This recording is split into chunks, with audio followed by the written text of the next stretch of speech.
Doctor Fang, Zhang यूशी की condition ठीक नहीं है। हे सुनो, ज्यादा एक्साइटेड मत हो। हम टियाइंग लेई से बात करेंगे ताकि वो उनसे बात करें। मेरे मम्मी पापा, उनके साथ मैंने अच्छा नहीं किया। मैंने जिद की थी उसके साथ रहने की। मैं अपने मम्मी पापा की इकलौती बेटी हूँ। मैं कैसे ऐसा?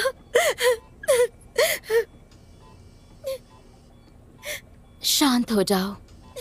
क्यों ना तुम अपने मम्मी पापा से बात कर लो। मैंने उनका दिल तोड़ा है। वो मुझे माफ नहीं करेंगे। ऐसा नहीं है।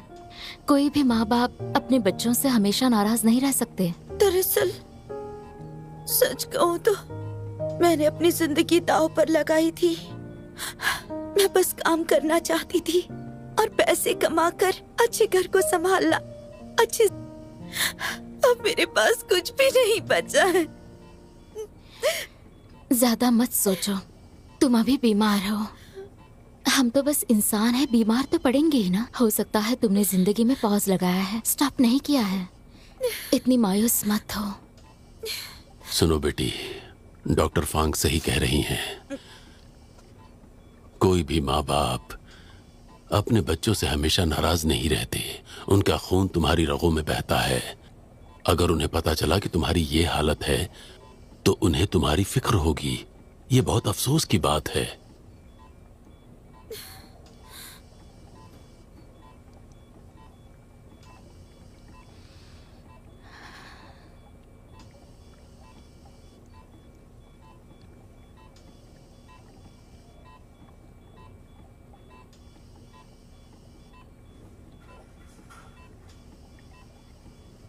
हाँ डायरेक्टर लिन, ज़ैंग यूशी ईसीएमओ कराने से मना कर रही है। हाँ ठीक है। मैंने उसे साफ साफ समझा दिया था। हाँ ठीक है, देखते हैं। और जब तुम वेंटिलेटर पे होगी हम तुम्हें सुला देंगे। तुम्हें उतना महसूस नहीं होगा जितना तुम्हें डर लग रहा है। तो डरो मत, हम सब यही हैं। क्या तुम्हें अपने हस्बैंड से कुछ कहना है? Thank you doctor Fang. मुझे उससे कुछ भी नहीं कहना है। उसका हर फैसला मंजूर है मुझे। तुम्हें अपने घर वालों को फोन करना चाहिए।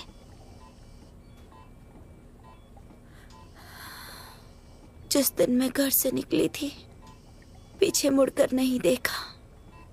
मैंने उन्हें छोड़ दिया था। अपनी पूरी जिंदगी दांव पर लगा दी। मेरा एक ही दांव था और वो था प्यार, जो मैं हार गई हूँ। मानती हूँ मैं। और कुछ? बस इतना ही।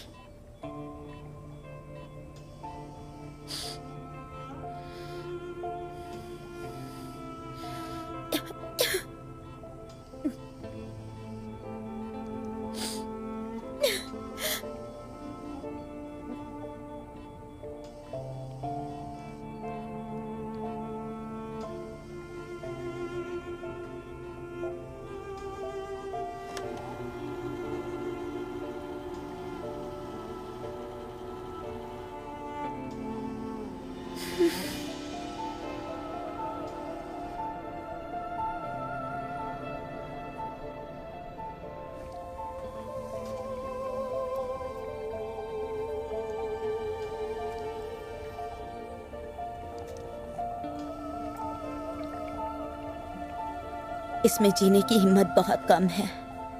इसके पास याद करने लायक कुछ भी नहीं है।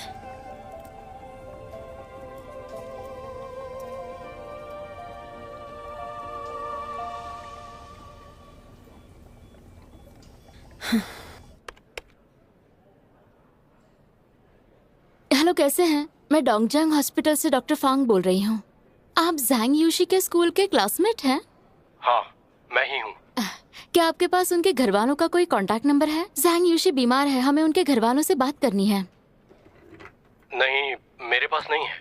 सॉरी, मेरे पास सिर्फ उसका पर्सनल नंबर है, लेकिन डोंगजियांग जाने के बाद उसने नंबर बदल दिया था और वैसे भी उससे ज्यादा बातचीत नहीं होती थी। क्या आप प्लीज बाकी दोस्त या टीचर से पूछकर बता सकते हैं? उनका कांटेक्ट मिलना बहुत जरूरी है। ठीक है, मैं पूछ कर देखता हूँ। जैसे ही कुछ पता चलता है मैं आपको बताता हूँ। Thank you. जैसे ही कुछ पता चले इन्फॉर्म कीजिए। ठीक है। Thank you so much.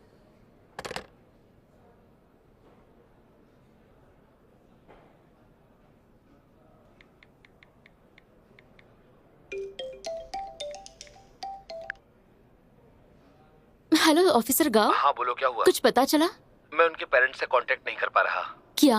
वो लोग कहीं चले गए हैं। ओह अच्छा, ठीक है। कुछ भी हुआ तो मैं कांटेक्ट कर लूंगा। Thank you so much. हाँ। मैं इंतजार करूंगी। उसने किसी को कांटेक्ट नहीं किया। मैंने पुलिस स्टेशन कांटेक्ट किया है उसके पते पर जांच करवाने के लिए। पुलिस ने बताया कि उसके पेरेंट्स कहीं और शिफ्ट हो गए। मैंने उसके दोस्तों से भी कांटेक्ट किया, लेकिन मुझे कुछ भी पता नहीं चला। मुझे उसका नंबर चाहिए। क्या? टियान ली का।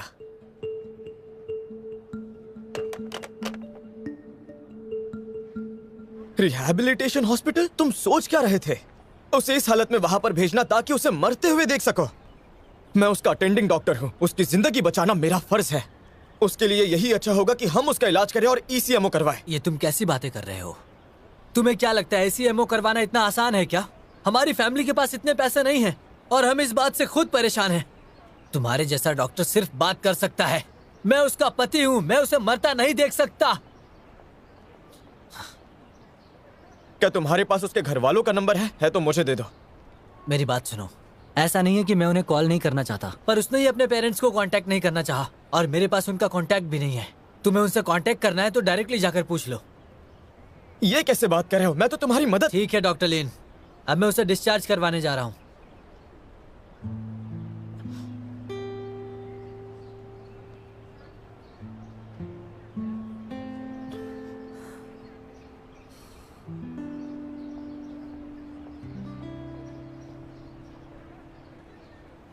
मैं कल ओपीडी में रहूंगा, आप रिपोर्ट लेकर वहां आ सकते हैं। बाकी अरेंजमेंट मैं कर दूंगा। जी शुक्रिया।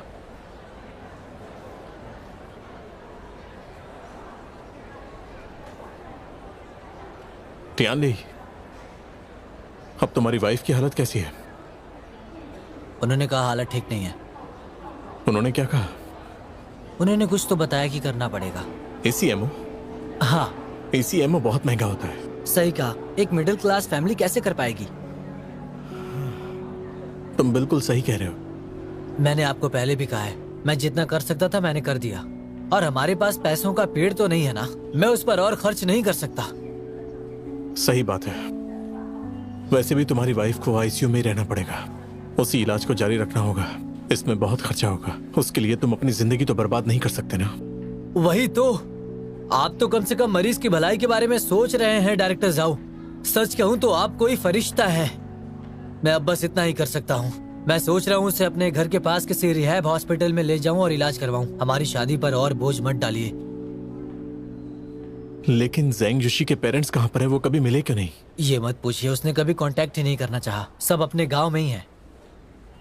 उस वक्त उसके पापा की पर्सनैलिटी आप नहीं जानते। अगर वो आ गए तो पक्का कोई बखेड़ा खड़ा कर देंगे, वो भी बिना सोचे समझे। लेकिन उसके पेरेंट्स को तो ये बात पहले से पता होगी ना। चलो,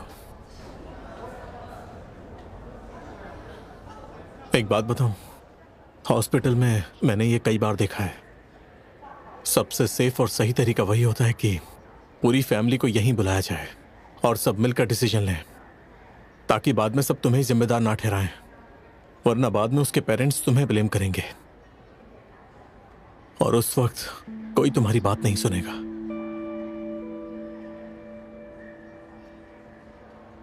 मैं बस तुम्हें एडवाइस कर सकता हूं, बाकी तुम खुद सोचो।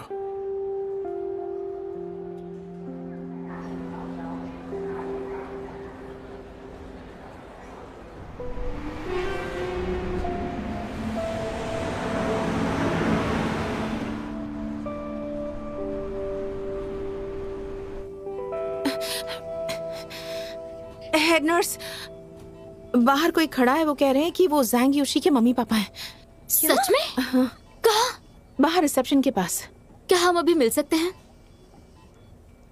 आधी रात हो गई, अभी विजिटिंग आज नहीं है। ये रूल्स के खिलाफ है।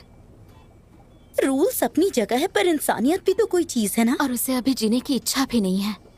अगर वो अपने माँ बाप को देख ले तो। हाँ, उसके माता पिता बहुत दूर से आए हैं, उन्हें बाहर इंतजार करवाना ठीक रहेगा क्या? बिल्कुल दया नहीं है क्या? जरा जुबान संभालो। हमारी हेड नर्स दिल से तो सोने जैसी है। हाँ बिल्कुल सही। बातें भले ही तीखी हैं, लेकिन दिल की बहुत अच्छी हो आप। सही इतनी कहा। प्यारी हो। के अलग नियम होते हैं और अभी वो क्वारंटाइन में है। ऐसे कैसे किसी को अंदर जाने दे? ठीक है, सैनिटाइज करवा के भेज दो, पूरी यूनिफॉर्म पहनाकर। चलो चलते हैं। ठीक है, मैं उन्हें बोल देती हूँ।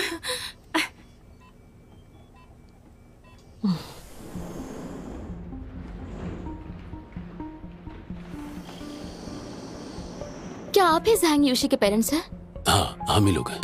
प्लीज हमारे साथ आइए। ठीक है। इस तरफ।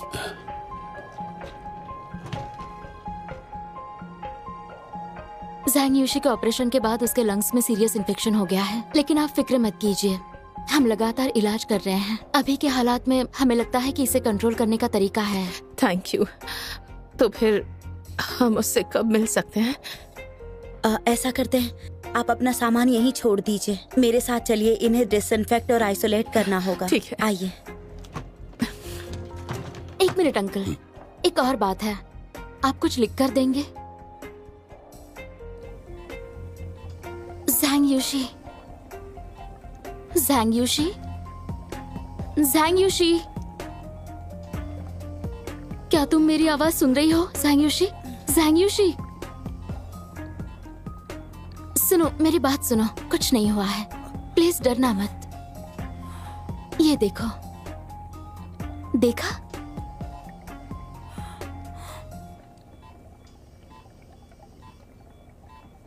वो लोग तुमसे मिलने आए हैं।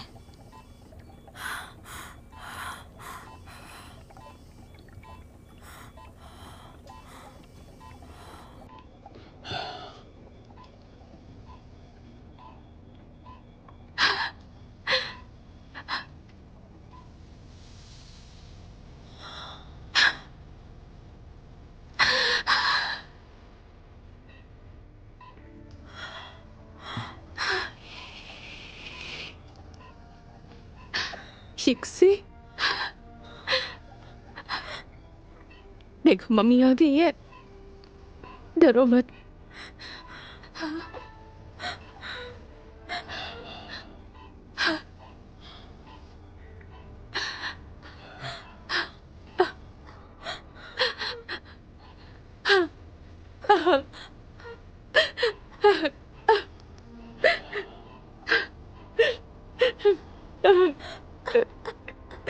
रो मत।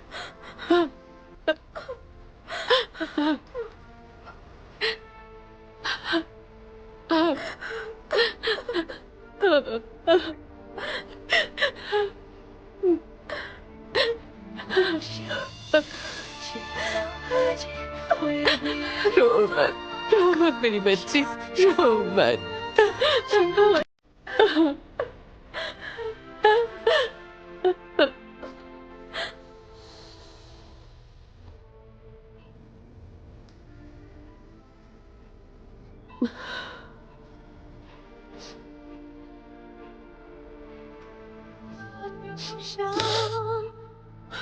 तुम लोग ये क्या कर रहे हो? हम यहाँ ऐसे ज्यादा देर नहीं रुक सकते। चलो जाओ यहाँ से। मैं नहीं जाऊंगी। यहाँ लीडर कौन है?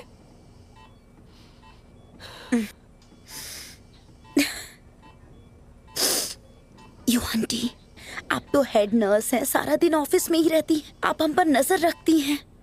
क्या एक दिन हम अपनी मर्जी से कुछ नहीं कर सकते हैं? वैसे एक बात पूछूं, उसके पेरेंट्स यहाँ अचानक कैसे आ गए? मैंने पता किया, शायद तियानली ने उन्हें बुलाया है। उसे तो डायरेक्टर लीन ढूंढ रहे हैं।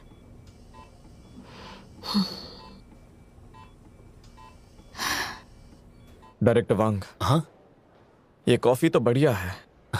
अच्छा, ये मैंने अभी खरीदी है, एकदम ताजा कॉफी है, तुम भी ले सकते हो। बढ़िया। डायरेक्टर लिन, तुमने टियान ले को मना लिया? और उससे ज़ेंग यूशी के मॉम डैड का कांटेक्ट भी ले लिया। ये लो एक्सप्रेसो लाटे। Thank you.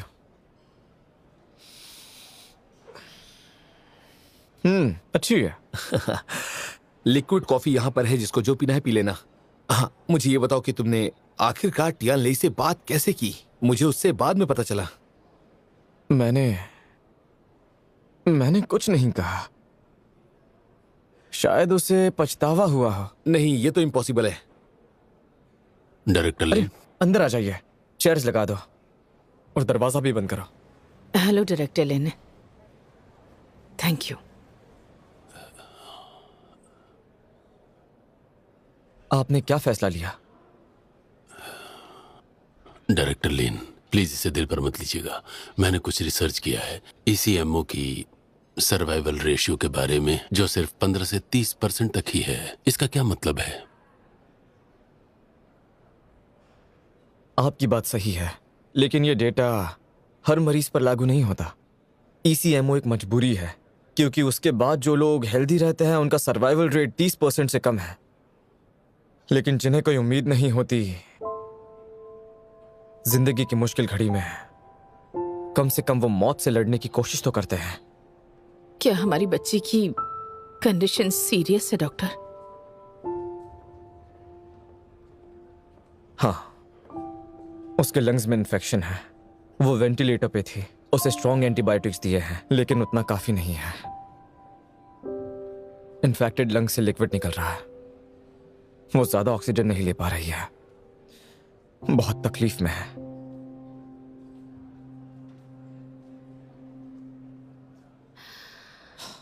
हम मशीन का यूज कर रहे हैं ताकि वो आराम से सांस ले सके और उसके लंग्स को आराम मिल सके। और उसे दवाइयां भी दी जा रही है ताकि उसे और तकलीफ ना हो। हमें पता चला है कि ECMO सबको सूट नहीं करता। इसका मतलब हमारी बच्ची अब हमेशा के लिए ऐसे। हाँ,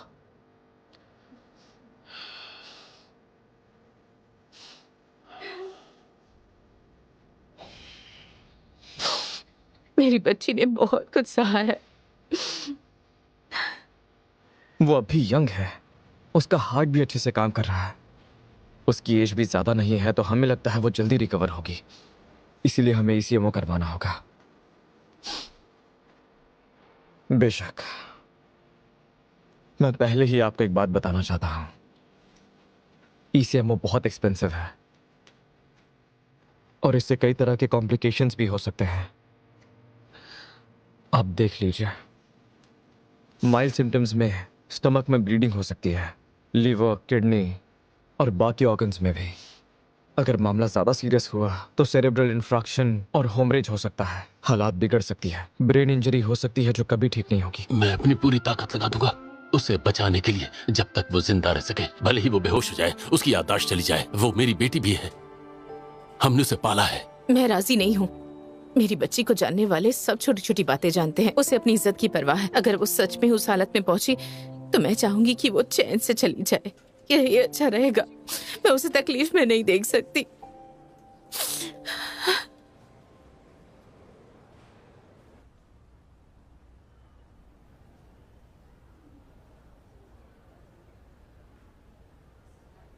क्या मैं अंदर आ सकती हूँ डॉक्टर जाओ शाओफेंग? हाँ आइए। आप कौन है? मैं ज़ैंग यूशी की माँ हूँ। पहले उसे दिल की बीमारी थी। आपने ही उसका ट्रीटमेंट किया था, क्या आपको याद है? हाँ बिल्कुल याद है। प्लीज बैठिए।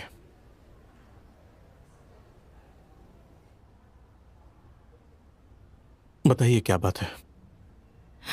डायरेक्टर लिन कह रहे थे कि हमें ECMO कराना चाहिए। मैं नहीं चाहती कि मेरी बच्ची।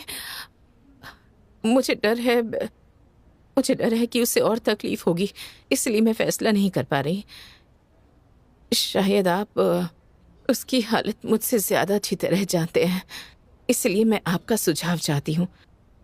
मैं माफी चाहूंगा। मैं इंटरनल मेडिसिन का डॉक्टर हूं, लेकिन ECMO का इलाज सर्जिकल डिपार्टमेंट में होता है। इस बारे में मैं आपको कोई एडवाइस नहीं दे पाऊंगा। लेकिन मैंने सुना है कि मेरी बच्ची का एनहांस्ड CT नहीं हुआ और आपको उसकी सर्जरी करनी पड़ी। अलग अलग डॉक्टर्स के कई बार अलग अलग ओपिनियंस होते हैं, ये नॉर्मल है। अब जब सर्जरी सक्सेसफुल हो चुकी है तो आपको इस बारे में फिक्र करने की जरूरत नहीं है।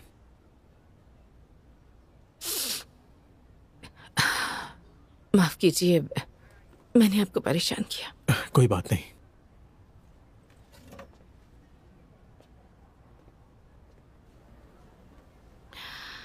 डॉक्टर झाओ, मैं फिर से आपको थैंक्स कहना चाहती हूँ।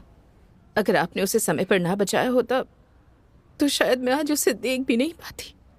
आप सच में बहुत अच्छे डॉक्टर हैं। Thank you.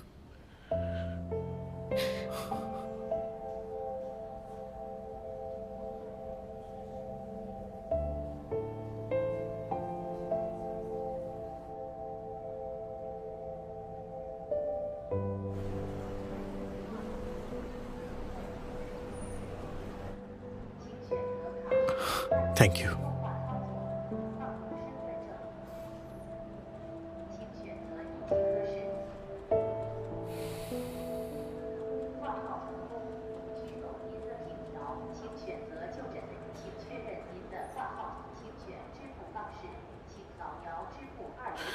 Excuse me ma'am,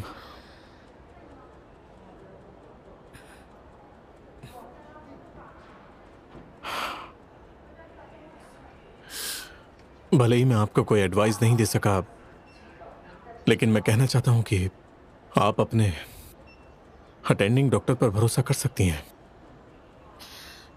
ठीक है, मुझे उन पर भरोसा है, लेकिन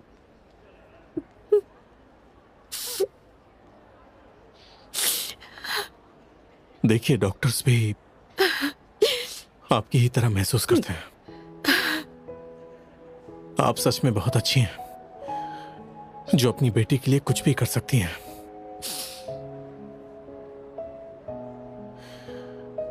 खासकर मिस्टर लिन,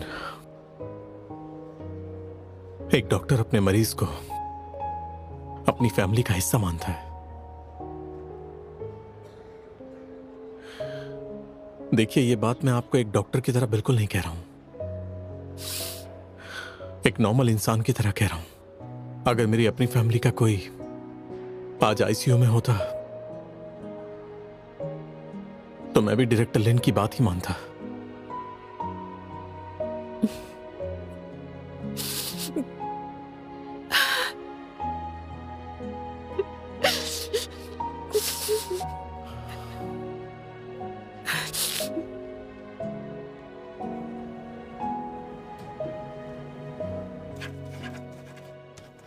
ईसीएमओ पूरी तरह तैयार है। हम आगे से पूरी नजर रखेंगे उस पर।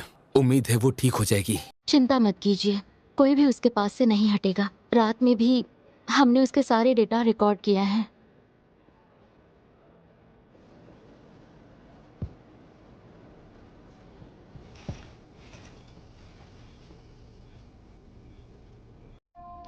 डायरेक्टर लिन, फिलहाल तो कोई प्रॉब्लम नहीं है। ठीक है, आप जा सकती हैं। हम इनका ध्यान रख लेंगे। कल आपकी सर्जरी भी है। ईसीएमओ के पहले कुछ दिन बहुत क्रूशियल होते हैं। ऑपरेशन थिएटर में काम संभालने के लिए मैंने कुछ दिन के लिए किसी को बुलाया है। मैं यहीं रहूंगी और इन पर नजर रखूंगी। ठीक है।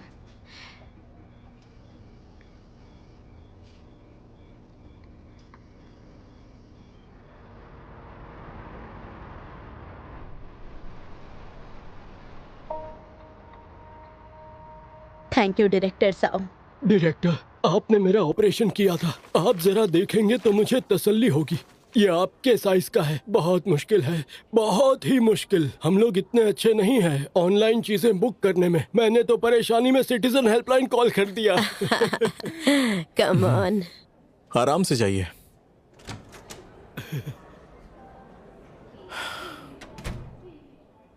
और कितने बाकी हैं? सुबह सुबह आपने इतने नंबर जोड़ दिए। ऑनलाइन इतने अपॉइंटमेंट सेट नहीं कर पा रहा हूँ। अभी भी 50 से ज्यादा बाकी हैं। 1 बजे के पहले खत्म नहीं हो पाएगा। मैं आ गया। आप आ गए? आप तो जल्दी ठीक हो रही हैं। ईसीएमओ का रिजल्ट बहुत जल्दी आ गया। आज रात ट्रैफिक फ्लो कम कर दीजिए। एक रात मॉनिटर कीजिए और सब ठीक रहा तो उसे हटा दीजिए। ठीक है, मुझे भी लगता है अब समय आ गया है। एक दिन पहले हटाने से एक और जान बच सकती है।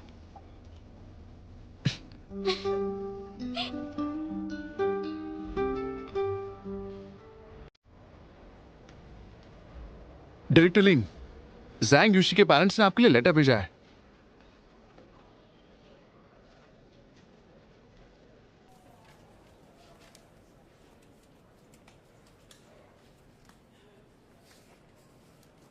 डायरेक्टर लिन, मैं कार्डियक सर्जरी का मरीज हूं और जैंग यूशी का डैड हूं। इस महीने की शुरुआत से ही एक्यूट एओर्टिक डाइसेक्शन हुआ है। इमरजेंसी में आप ही थे और आपके हॉस्पिटल के डायरेक्टर जाओ शाओफेंग और डॉक्टर शी तियानमिंग, डॉक्टर लिू डोंग और कई बाकी मेडिकल स्टाफ, जिन्होंने हर रुकावट और मुश्किल को नजरअंदाज किया ताकि श्याओ शी की जान बच सके। जिस वक्त उसके मॉम, डैड और रिश्तेदार उससे दूर थे, तब आप लोगों ने उसे संभाला। मेडिकल स्टाफ ने हमारी बेटी के लिए अपनी जान दांव पर लगा दी। आपको, आपकी पूरी सर्जिकल टीम को और सभी मेडिकल स्टाफ को बहुत बहुत शुक्रिया शाओशी की देखभाल करने के लिए।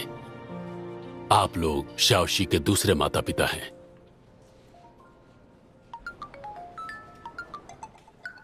अरे ये क्या?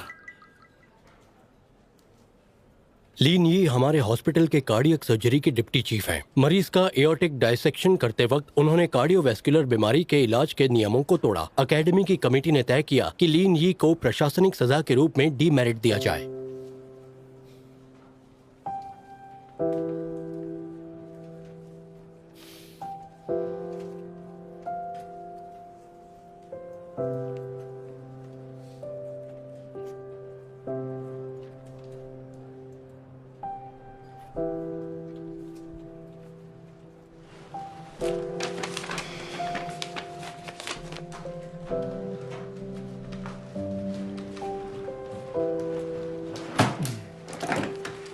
चलो वार्ड्स चेक करते हैं।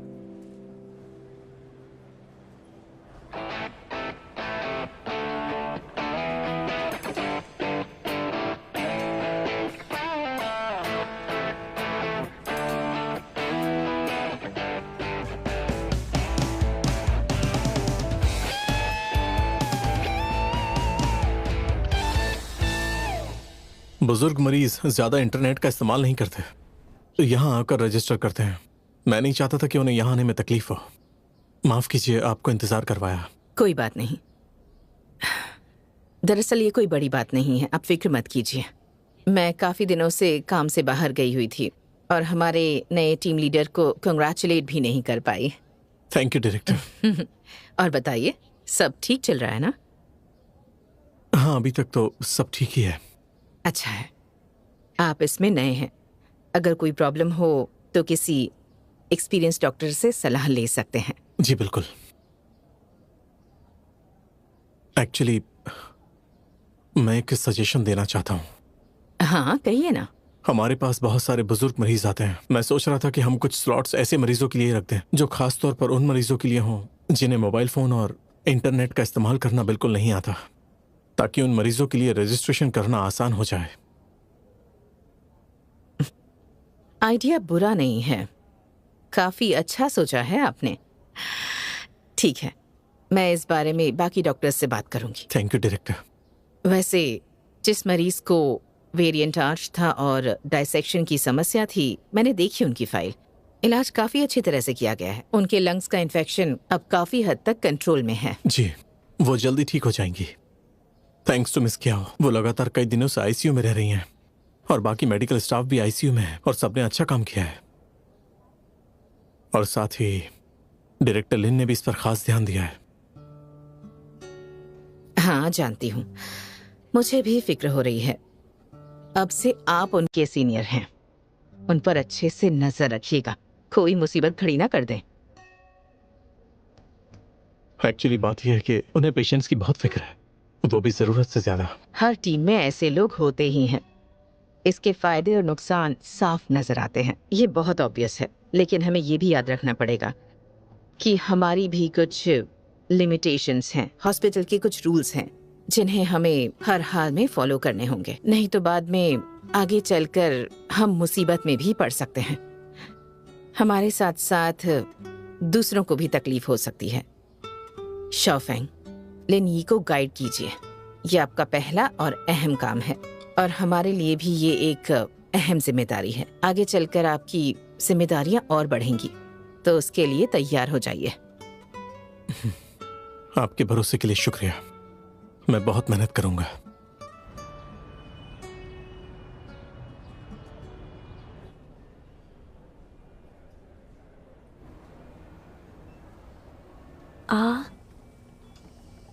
अच्छा लगा? ठीक है, डॉक्टर ने इतना ही खिलाने को कहा था। हाँ ठीक है। ये लीजिए, मुंह पोंछ लीजिए।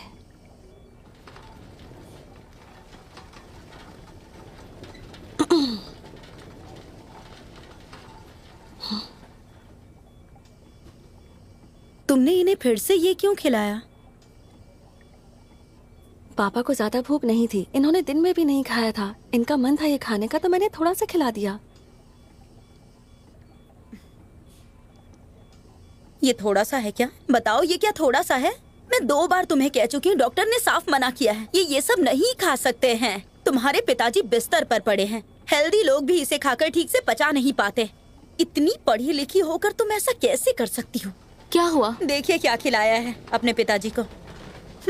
मिस्टर ज़ैंग, बात यह है कि इसमें टैनिक एसिड होता है, उसकी वजह से कॉन्स्टिपेशन होता है। खासकर जिनका डाइजेस्टिव सिस्टम कमजोर होता है, जैसे कि अभी ये बेड पर है, तो इनका ना खाना ही बेहतर है। ठीक है समझ गई, लेकिन यही बात वो भी तो ढंग से समझा सकती थी ना। कैसे चिल्ला रही थी? आपने उस नर्स का गुस्सैल चेहरा नहीं देखा था, चिल्लाकर बात कर रही थी। अरे वो तो ऐसे ही बात करती है। मुझे पता है तुम किसके बारे में बोल रही हो। नर्स हान जो बेड का ध्यान रखती है, वो थोड़ी गुस्सैल है पर दिल की बुरी नहीं है। थोड़ी देर पहले वो पास ही खड़ी थी, यहाँ आसपास ही घूमती रहती है। अगर कोई सीनियर डॉक्टर ना हो तो सबको एटीट्यूड दिखाती है। बस पापा ठीक हो जाएं, फिर यहाँ से चले जाएंगे। देखो, तुम ज्यादा मत सोचो इस बारे में।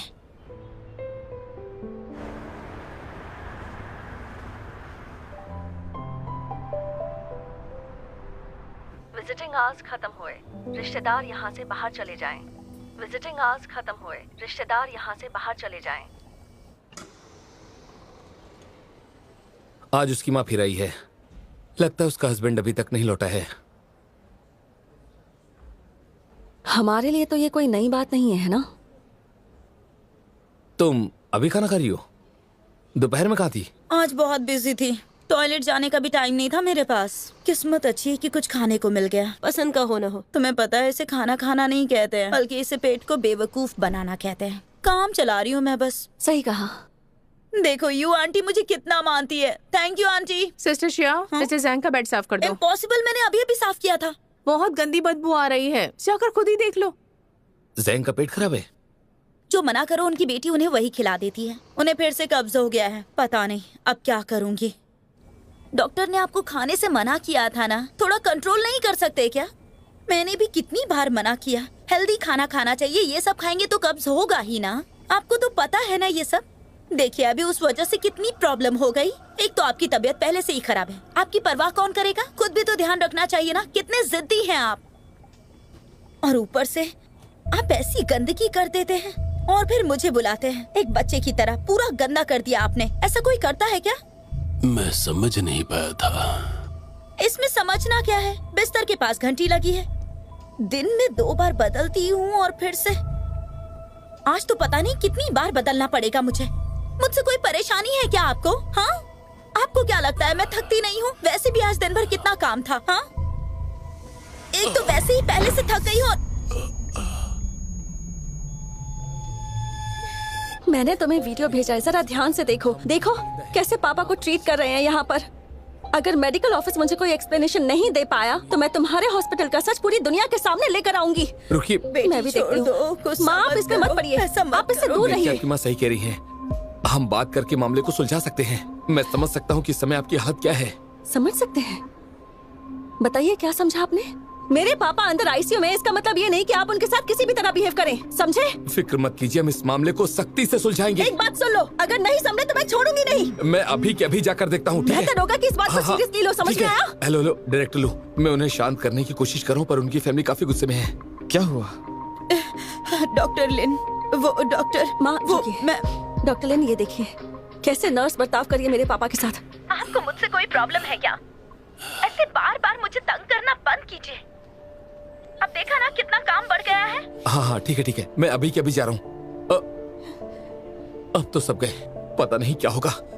शाओफेंग, इस मामले को जल्दी से निपटाइए। इसे सीरियसली लीजिए और जल्द से जल्द निपटाइए। अगर आप फैसला ना ले पाए तो मैं मिस्टर बाई और मिस्टर जियांग से पूछूंगी या डायरेक्टर लू से बात करूंगी। शायद वो हमारी मदद कर पाए। ठीक है डायरेक्टर, कोई मैं अभी जाता हूँ। आज तो पता नहीं कितनी बार बदलना पड़ेगा मुझे। मुझसे कोई परेशानी है क्या आपको? हाँ, आपको क्या लगता है मैं थकती नहीं हूँ? वैसे भी आज दिन भर कितना काम था। ये वीडियो किसने बनाई? बात वो नहीं है, बात ये है कि इतने सारे पेशेंट्स यहाँ आते हैं, सबसे ऐसे ही पेश आती है। मैंने क्या किया है? मैंने उनकी देखभाल की। क्या मैंने साफ सफाई नहीं रखा? क्या मैंने उन्हें टॉर्चर किया है? तो क्या ऐसे पेश आओगी? ये मारने या डांटने से कम थोड़ी है। किसी नर्स को ऐसे बिहेव नहीं करना चाहिए। आई एम सॉरी, लेकिन मेरी आदत है ऊंची आवाज में बात करने की। मैं हमेशा अपनी आवाज नीचे रखना सीखो। मैं हमेशा ही ऐसे ही बात करती हूँ। प्रोफेशनल मेडिकल वर्कर हो, तुम्हें शर्म आनी चाहिए। तुम दोनों शांत हो जाओ। आईसीयू में पेशेंट्स को डिस्टर्ब कर रहे हो तुम लोग। हाँ, सही कहा।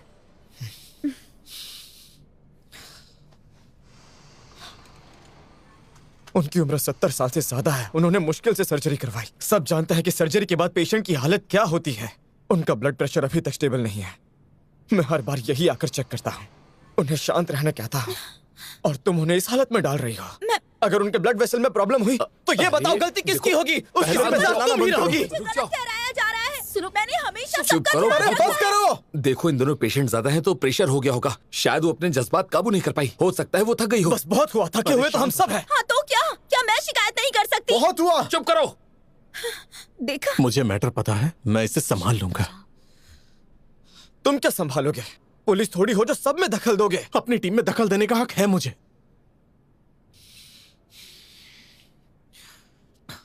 तो क्या करोगे?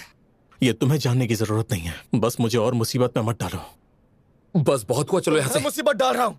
नहीं, शांत मैं रहो। मुसीबत डाल रहा हूँ क्या?